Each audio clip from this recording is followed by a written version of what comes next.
Maryville to me, like so many of the providers in this space, they're a place where people go when they have nowhere else to go. It's a place to me that families turn to folks like Maryville when someone they love is struggling and they've tried on their own and they need some level of help beyond, just self-determination to change their life. I think so many people who fight addiction start with it's a battle of wills. I personally don't think that. I think there is a genetic makeup. I think there's a problem that people face and they need help. And I think the most important thing for people to understand is don't be afraid, don't be ashamed to ask for help. Everyone who's battling addiction is somebody that someone loves. I love my children, I love my wife, and we've had health challenges over the years, nothing with addiction, but you'll move heaven and earth when someone you love is facing an illness, a disease, and if you can help make their life better in any way, that to me is the most important thing. The issue of addiction and behavioral health matters to me because that's someone who's just trying to get their life back to normal. And, if we can help with that in any way possible, that to me takes a lot of strain off of the people that love them and off of those individuals that are trying to get their life back to normal.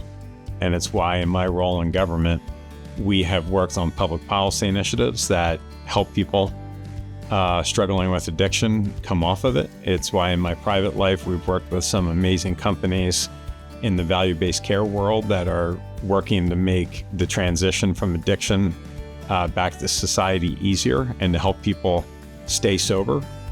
I think what I've enjoyed most about public service is just meeting folks that I think share a common goal to improve the lives of other people. And that to me is what public service is about. In each of these individuals, there's a talent that's untapped that is fighting this addiction.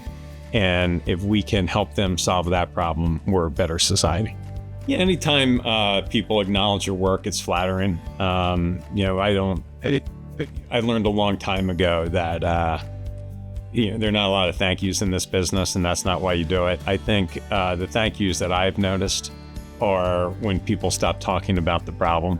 My dream would be someday this issue not come up anymore.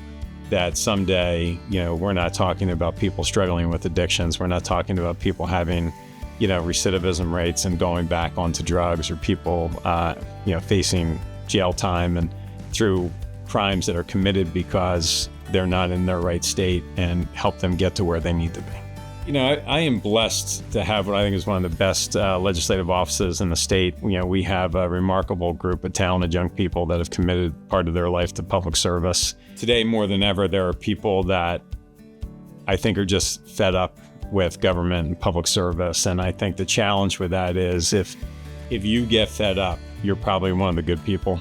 And you're probably exactly the person that public service needs. When people just feel like they don't want to be a part of this, you leave it to the very people that are frustrating you, that are angering you.